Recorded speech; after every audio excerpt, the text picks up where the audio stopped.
নলবাৰী জিলাৰ বৰক্ষেত্ৰী উন্নয়ন খণ্ডৰ অন্তৰ্গত নৱগঠিত ৫৭ নং দৌলাখাল ৰামপুৰ গাঁও পঞ্চায়তৰ নতুন কাৰ্যালয়ৰ গৃহ বৃহস্পতিবাৰে মুকলি কৰা হয়। গাঁও পঞ্চায়তখনৰ অন্তৰ্গত দৌলাখাল গাঁৱত সদ্যহতে অস্থায়ীভাৱে গাঁও পঞ্চায়তৰ কাৰ্যালয় গৃহ এটা মুকলি কৰা হয়। দৌলাখাল উন্নতি সাধিনীৰ সভাই কানাই বলাই নামঘৰ চৌহদত নতুনকৈ নিৰ্মাণ কৰি উলিওৱা অতিথি গৃহত অস্থায়ীভাৱে পঞ্চায়তৰ কাৰ্যালয় গৃহটো স্থাপন কৰা হয়। বৃহস্পতিবাৰে পুৱা মাংগলিক কাৰ্যসূচীৰে গৃহটি মুকলি কৰা হয়। কাৰ্যালয় মুকলি কৰাৰ পূৰ্বে দৌলাখাল গাঁৱৰ জ্যেষ্ঠ ভকতসকলে সংকীৰ্তন পৰিৱেশন কৰে। পৰৱৰ্তী সময়ত মহিলাৰ উৰুলিৰ ধ্বনিৰে কাৰ্যালয়ৰ মুখ্য দ্বাৰৰ ৰঙা ফিতা কাটি মুকলি কৰে বৰক্ষেত্ৰী উন্নয়ন খণ্ডৰ খণ্ড উন্নয়ন বিষয়া প্ৰকাশ বৰ্মনে।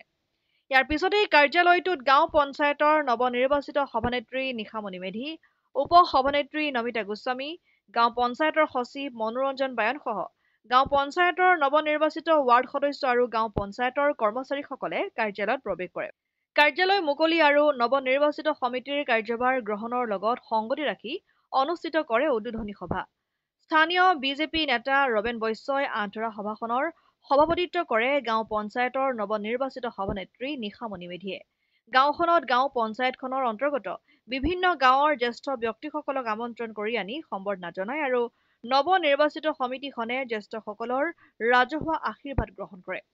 সভাত বৰক্ষেত্ৰী উন্নয়ন খণ্ডৰ খণ্ড উন্নয়ন বিষয়া প্ৰকাশ বৰ্মন, দৌলাখাল উন্নতি সাধিনী সভাৰ সভাপতি গৰ্গ নাৰায়ণ বৰ্মন, পশ্চিম বৰক্ষেত্ৰী ধৰ্মপুৰ মণ্ডল বিজেপিৰ সভাপতি ৰাজু ডেকা, পশ্চিম বৰক্ষেত্ৰী ধৰ্মপুৰ জিলা পৰিষদৰ সদস্যা চিমি বৰ্মনে ভাষণ প্ৰদান কৰে।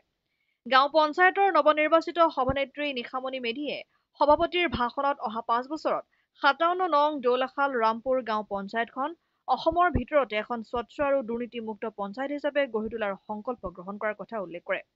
সভাত গাঁও পঞ্চায়তৰ আঞ্চলিক সদস্য কামেশ্বৰ নাথকে প্ৰমুখ্য কৰি গাঁও পঞ্চায়তৰ ৱাৰ্ড সদস্যসকল আৰু ভালে কেইগৰাকী বিশিষ্ট ব্যক্তি উপস্থিত থাকে। মই সকলোকে ধন্যবাদ জনাইছোঁ, আপোনালোকৰ চেনেলক ধন্যবাদ জনাইছোঁ। মই পোনপ্ৰথমতে মোৰ ৱাৰ্ডৰ সমূহ ৰাইজক ধন্যবাদ জনাম, কাৰণ তেখেতসকলে অনুদানতহে আজি আহি এইখিনি অৱস্থা পাইছোঁ। মই ৫৭ নং দৌলাখাল ৰামপুৰ জিপিৰ সমূহ ৰাইজক ধন্যবাদ জনাম।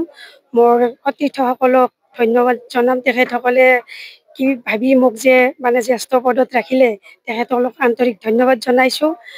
আৰু ৰাইজলৈ এটাই আবেদন জনাম, মই বাৰ বাৰ ৰাইজক এটাই সেৱা জনাই কৈ আছোঁ যে মোৰ ভুল হৈ গ'লে যাতে ৰাইজে আঁকোৱালি লৈ দেখুৱাই দিয়ে।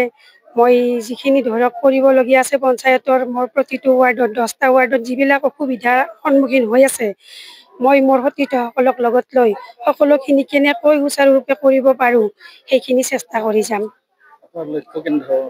লক্ষ্য মোৰ এই পঞ্চায়তখন যাতে নৱনিৰ্বাচিত পঞ্চায়ত এখন, আগত এইখন পঞ্চায়ত নাছিল, গতিকে নতুন পঞ্চায়তৰ নতুন সভানেত্ৰী হিচাপে মই গৌৰৱেৰে ক'ম যে এইখন পঞ্চায়ত মই মডেল হিচাপে বনাবলৈ চেষ্টা কৰিম। সম্পূৰ্ণ নিকা এখন পঞ্চায়ত বনাবলৈ মই চেষ্টা কৰিম। হয়, এইটো চাব লাগিব, প্ৰত্যাহ্বান আহিব নিশ্চয়, কিন্তু মোৰ লক্ষ্য যেতিয়া মই স্থিৰ কৰি ৰাখিম, মই যেতিয়া ভাল কৰিম বুলি লক্ষ্য কৰি যাম, তেতিয়া হয়তো মই ভাবোঁ বিশেষ একো অসুবিধা নাপাওঁ। মুকালমুৱাৰ পৰা সুৰজিত পাঠকৰ ৰিপৰ্ট, অসম আদিত্য।